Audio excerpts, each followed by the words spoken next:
আপনাদের মাঝে যুব সমাজের অন্যতম সদস্য জনাব সিরাজুল ইসলাম সিরাজ।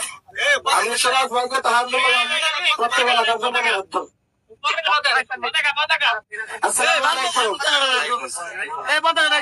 আসলে আজ আমরা এখানে একত্রিত হয়েছি একটা বিশেষ কারণে।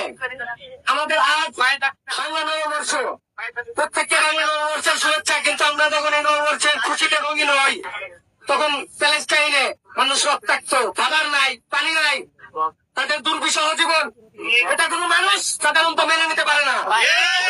এর প্রতিবাদ করতে হবে। ইসলাম ধর্মের বা মুসলিমদের সংকট নয়, এটা এখন এই বিশ্বের মানবতা সংকট। এটা প্রত্যেক ধর্ম বর্ণ নির্বিশেষে প্রত্যেককে প্রতিবাদ করতে হবে। আজ যদি এখানে আমরা থেমে যাই, আজ এই মুসলিম ধর্মের বাইরে অন্য কোন ধর্মের উপরেও এই ধর্মের মানবতা লঙ্ঘন অপরাধ হতে পারে। কোনদিন মুসলিম হিসেবে আমরা এটা মানতে পারবো না।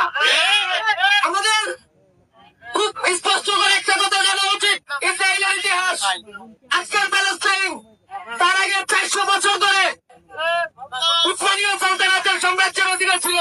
একজন মুসলিম শাসক সেখানে শাসন করত। ইসরায়েল নামে কোন রাষ্ট্র সেখানে ছিল না। 1917 সালে এই ব্রিটিশের সেনাবাহিনীরা সেখানে কব্জা জমায়। 3 বছর লাগে তাদের এই রাষ্ট্রীয় ভাবে সেটাকে ব্রিটিশদের রাষ্ট্র হিসাবে কায়েম করতে, প্রতিষ্ঠিত করতে। 1920 সালে তারা এটাকে ব্রিটিশ উপনিবেশ হিসাবে ঘোষণা করে, তাদের রাজত্ব কায়েম করে সেখানে। তার পরিবর্তে 1948 সালের 14 মে এই প্যালেস্টাইনকে তারা ইসরায়েলি রাষ্ট্র হিসাবে ঘোষণা করে। কেন? ইসরায়েল কোনদিন ওখানে ছিল না, কোনদিন ছিল না, তার অস্তিত্ব ছিল না। এই ইহুদিরা যদি কোথাও ফিরে যেতে হয়, তারা ইউরোপে যাবে।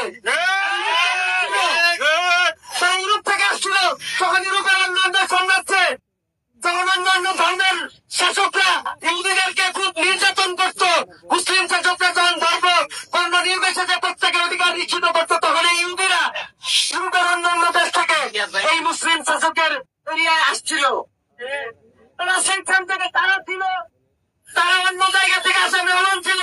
এই প্যালেস্টাইনের মুসলিম তাদেরকে থাকার জন্য জায়গা দিছে। তারা তিল করে তাদের সাম্রাজ্য গড়ে উঠেছে। এখন সেখান থেকে প্যালেস্টাইনের মানুষ তারা সর্বোচ্চ চেষ্টা করে, তাতে বিশ্ববিদ্যালয়ের বড় বড় নেতারা প্রত্যেকে তাদেরকে সমর্থন করে। কেন? আমাদের পাশের দেশ ভারত অশিক্ষিত, ইতিহাস সম্পর্কে যাদের ন্যূনতম ধারণা নেই, তারা বলে মাওবাদীদেরকে আমরা সাপোর্ট করি না, তারা নাকি আতঙ্কবাদীদের সাপোর্ট করে না। তারা ভুলে গেছে এই দেশ ইসরায়েলের না, এই দেশ প্যালেস্টাইনের, এই দেশ মুসলমানদের। সর্বোপরি যেটা বলতে চাই, সেটা শুধুমাত্র আমরা একটা মানববন্ধন করেই আমাদের সমাজটি ঘটালে আমাদের উচিত হবে না। আমাদের যুব সমাজের প্রত্যেকটা এলাকায়, প্রত্যেকটা মহল্লায়, দোকানপাটে বলতে হবে আমরা ইসরায়েলি পণ্য বয়কট করছি, এবং প্রত্যেক দোকান থেকে ইসরায়েলি পণ্য সরিয়ে ফেলার দায়িত্ব নিতে হবে আমাদের। আমরা যদি সেইটা করতে না পারি, শুধুমাত্র এই বিক্ষোভ মিছিল আর এই মানববন্ধন করে সমাপ্তি দিলে সেটা আমাদের জায়গা থেকে কতটুকু আমরা করলাম সেটা আমাদের ভাবতে হবে।